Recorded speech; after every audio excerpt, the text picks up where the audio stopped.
अवैध घुसपैठियों को पकड़ने के लिए मुस्लिम बाहुल्य मुर्शिदाबाद और मालदा में खास नजर रखी जा रही है। मालदा में जिन 9 घुसपैठियों को डिटेन किया गया है उन्हें गाजोल पुलिस स्टेशन के तहत पांडुआ से पकड़ा गया है। इनमें से 3 महिलाएं और 6 नाबालिग हैं। घुसपैठियों के लिए मालदा के इंग्लिश बाजार के बागबाड़ी इलाके में होल्डिंग सेंटर बनाया गया है। होल्डिंग सेंटर के कोने कोने में सीसीटीवी लगाए गए हैं जिससे घुसपैठियों की निगरानी की जा रही है। मालदा के होल्डिंग सेंटर में अलग अलग शिफ्ट में 12 पुलिस वालों को तैनात किया गया है। इसके अलावा 3 सिविल डिफेंस, 3 सिविक पुलिस और 1 कुक को भी यहां पर रखा गया है।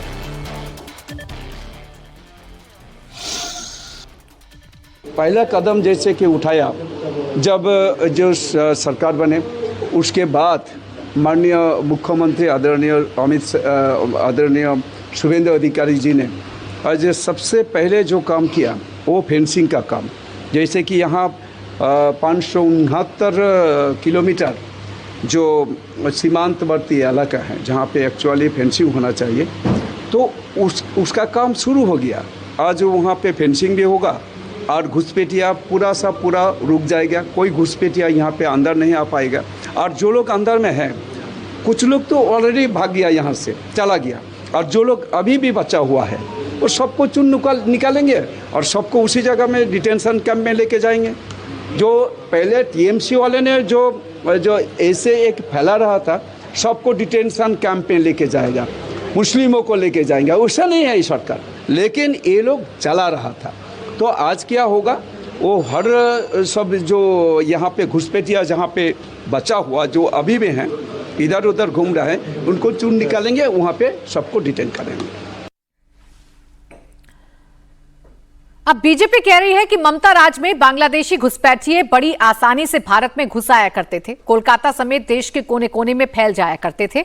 लेकिन अब बंगाल में बीजेपी सरकार है। शुभेंदु अधिकारी ने सीएम बनते ही अवैध घुसपैठियों पर कड़ा प्रहार करना शुरू कर दिया है। सबसे पहले शुभेंदु ने बॉर्डर पर कंटीला तार यानी फेंसिंग लगाने के लिए बीएसएफ को जमीन दी। इसके बाद बंगाल में सीएए लागू करने का ऐलान किया। बॉर्डर से सटे जिलों की पुलिस को हाई अलर्ट पर रखा गया ताकि घुसपैठियों को पकड़कर बीएसएफ के हवाले किया जा सके।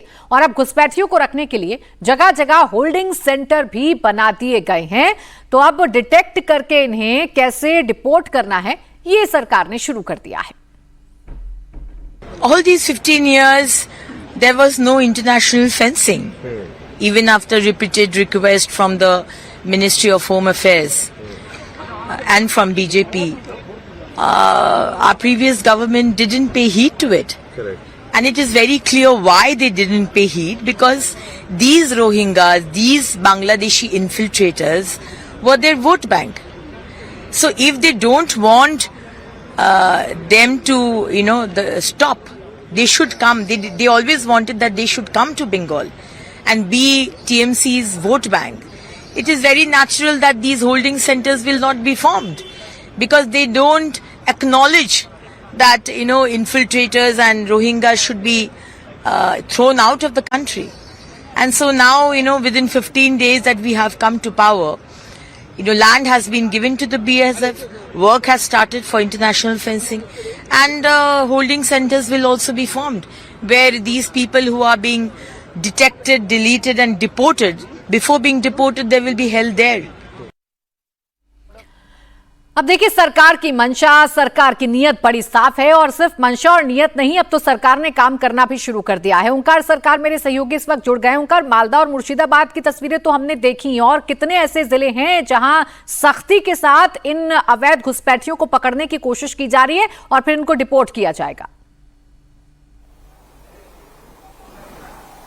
देखिए, पिछले सप्ते ही सरकार की तरफ से नोटिफिकेशन जारी कर दिया गया है हर एक जिले के डिस्ट्रिक्ट मजिस्ट्रेट को कि हर एक जिले में होल्डिंग शेल्टर बनाया जाए, जिस शेल्टर में जो बांग्लादेशी या फिर रोहिंग्याओं को अरेस्ट किया जाएगा उन्हें उसी जगह पर रखे जाएंगे। इसी तहत जैसे कि देखा गया है, मुस्लिम बाहुल जो इलाका है, जो जिले है, यानी कि मालदा, मुर्शिदाबाद, दोनों जिले में ऑलरेडी ये होल्डिंग शेल्टर बनाया गया है। और जैसे कि देखा गया है कि मालदा में 3 लोगों को, 3 अवैध तरीके से भारत में आए 3 लोगों को इस वक्त उस जगह पे रखा गया है। इसके अलावा मुर्शिदाबाद में भी रखा गया है। तो और इसके अलावा जो विजुअल्स सुबह से आज नजर में आ रहा है, यह है नॉर्थ 24 परगना जिले के स्वरूप नगर थाना क्षेत्र में। इस जगह पे कल दोपहर के बाद से लगभग 70 से 100 लोग जो अवैध तरीके से भारत में काम के तलाश में पहुंचे हुए थे, वो वापस जाने की कोशिश में लगे हुए हैं। और नॉर्थ 24 परगना जिले के स्वरूपनगर थाने के इस चेक पोस्ट में लगभग 70 से 100 लोग जो है वो बीएसएफ का ग्रीन सिग्नल का इंतजार कर रहे हैं कि कब तक उन्हें ग्रीन सिग्नल मिले, वो वापस बांग्लादेश जा पाए।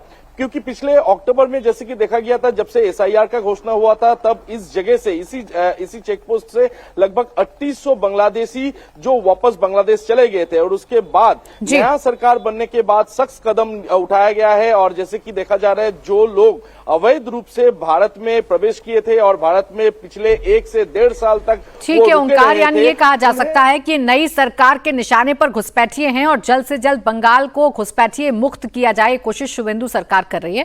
बहुत बने रहिए आप ओंकार हमारे साथ, आगे भी आपसे जानकारी लेंगे।